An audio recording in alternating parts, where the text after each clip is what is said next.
মার্কিন যুক্তরাষ্ট্রের সাম্প্রতিক হামলার জবাবে মধ্যপ্রাচ্যের ৩ দেশকে টার্গেট করেছে ইরানের সামরিক বাহিনী। পাল্টা হামলায় এই ৩ দেশে অবস্থিত মার্কিন সামরিক ঘাঁটি এবং কৌশলগত স্থাপনাকে লক্ষ্য করে ভয়াবহ হামলা চালায় ইরানের সামরিক বাহিনী। প্রশ্ন হল, মার্কিন হামলার জবাবে ইরান কেন বারবার উপসাগরীয় দেশগুলোর উপরই পাল্টা হামলা চালাচ্ছে?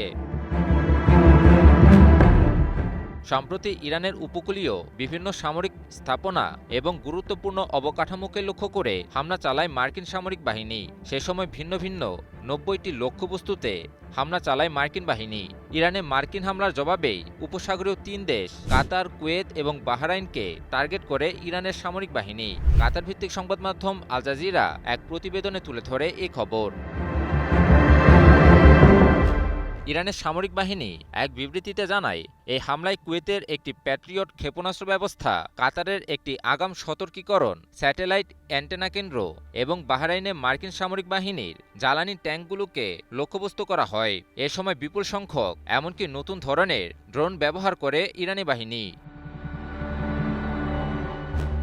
এছাড়াও কুয়েতের ক্যাম্প আরিফজান ও আলী আল সালেম বিমান ঘাঁটি, বাহরাইনের জুফায়ের ও শেখ ইসা ঘাঁটিতে অবস্থিত মার্কিন সামরিক স্থাপনাগুলোকে লক্ষ্য করেও হামলা চালায় ইরানের সামরিক বাহিনী। এমনকি মার্কিন হামলা অব্যাহত থাকলে এই অঞ্চলের অন্যান্য উপসাগরীয় দেশগুলোতে অবস্থিত মার্কিন সামরিক ঘাঁটিগুলোতেও তাদের হামলা প্রসারিত করা হবে বলেও সতর্ক করে দেয় আইআরজিসি।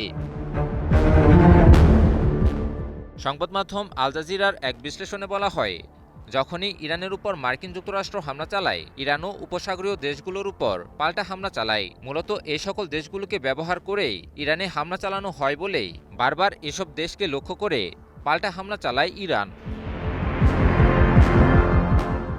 বিশ্লেষণে আরও বলা হয়, এই সকল দেশগুলোতে থাকা মার্কিন ঘাঁটি এবং দেশগুলোর আকাশসীমা ব্যবহার করেই ইরানে হামলা চালানো হয়, আর এ কারণেই এ সকল দেশগুলোকে লক্ষ্যবস্তু করে ইরান। এছাড়াও ইরানের আরেকটি কৌশল হল শত্রুপক্ষের ব্যয় বাড়িয়ে দেওয়া এবং মার্কিন হামলা বন্ধ করতে উপসাগরীয় দেশগুলোর উপর চাপ সৃষ্টি করা।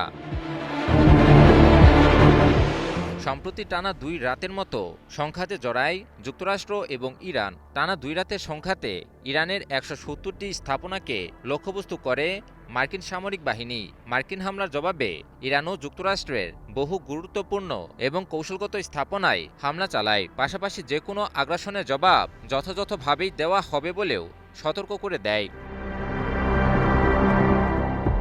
ইরানের কৌশল অনেক ক্ষেত্রে কাজে দিলেও একগুঁয়ে যুক্তরাষ্ট্রের আগ্রাসী মনোভাবের কারণে সংঘাত থামার কোনো লক্ষণ দেখা যাচ্ছে না। যুদ্ধবিরতি, আলোচনা এবং সমঝোতা স্মারকে সইয়ের পরও ইরানের বিরুদ্ধে বারবার সংঘাতে জড়াচ্ছে মার্কিন যুক্তরাষ্ট্র। আসলে ইরানকে কোনোভাবে বাগে আনতে না পারাতেই বারবার আগ্রাসনের পথকেই বেছে নিচ্ছে সাম্রাজ্যবাদী রাষ্ট্র যুক্তরাষ্ট্র।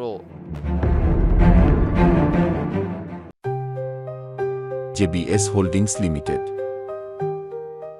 সব মিলিয়ে ইরানের বিভিন্ন লক্ষ্যবস্তুতে মার্কিন হামলা এবং এর জবাবে উপসাগরীয় দেশগুলোতে থাকা মার্কিন স্থাপনাকে ইরানের লক্ষ্যবস্তু করাকে ঘিরে পুরো মধ্যপ্রাচ্যে এখন এক উত্তপ্ত পরিস্থিতি বিরাজ করছে। ইরান যুক্তরাষ্ট্র পরিস্থিতি ক্ষণে ক্ষণে পরিবর্তিত হওয়ায় মধ্যপ্রাচ্য এক বড় সংকটের দিকে এগিয়ে যেতে পারে বলে মনে করছেন বিশ্লেষকেরা। ইমন আলী, নিউজ 24।